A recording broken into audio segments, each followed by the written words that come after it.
En 1973, Krishnamurti souligne que la pensée projette une stabilité illusoire et il ajoute, je cite, le rêve devient une réalité qu'elle alimente. Ce que la pensée a rendu réel n'est pas la vérité. Fin de citation.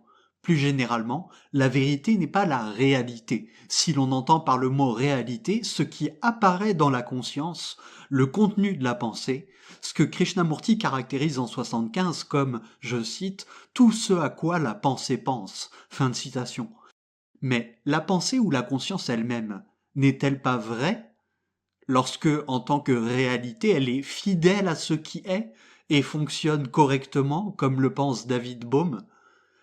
La pensée est fidèle à ce qui est tant que l'homme est sain d'esprit, sain, entier et rationnel, et cet homme, je cite, peut penser certaines choses qui seraient la réalité, mais il est la vérité. Il ne peut pas penser de manière irrationnelle, fin de citation, ou bien il reconnaît et il corrige ses éventuelles erreurs.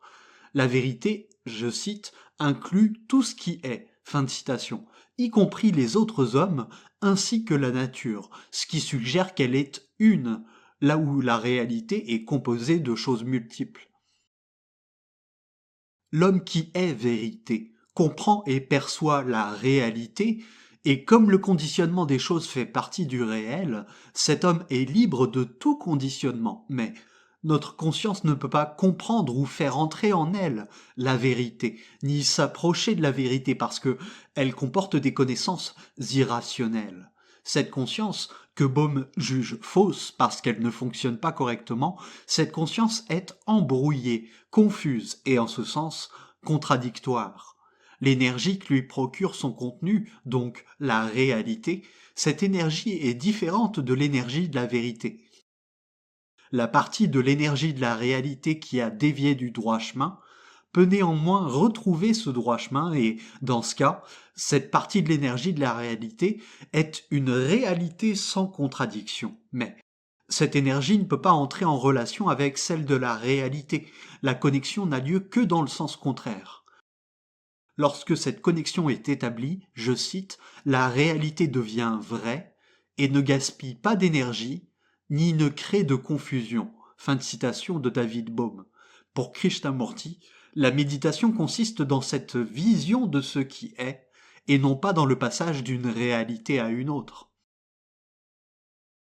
Comme le note Kesava Kumar, je cite, Krishnamurti fait une distinction entre la vérité et la réalité.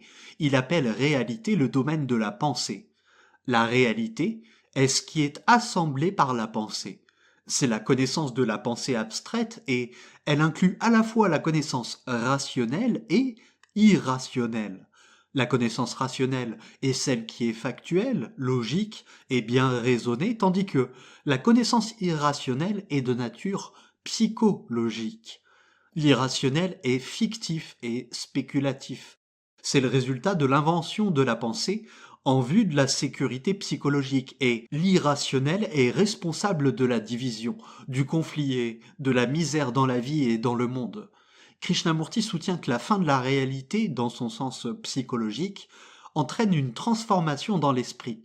La fin de la réalité fictive est le début de la vérité. La vérité est l'esprit qui est vide de la réalité en son sens psychologique. La vérité, c'est le néant qui donne à l'esprit une sécurité totale.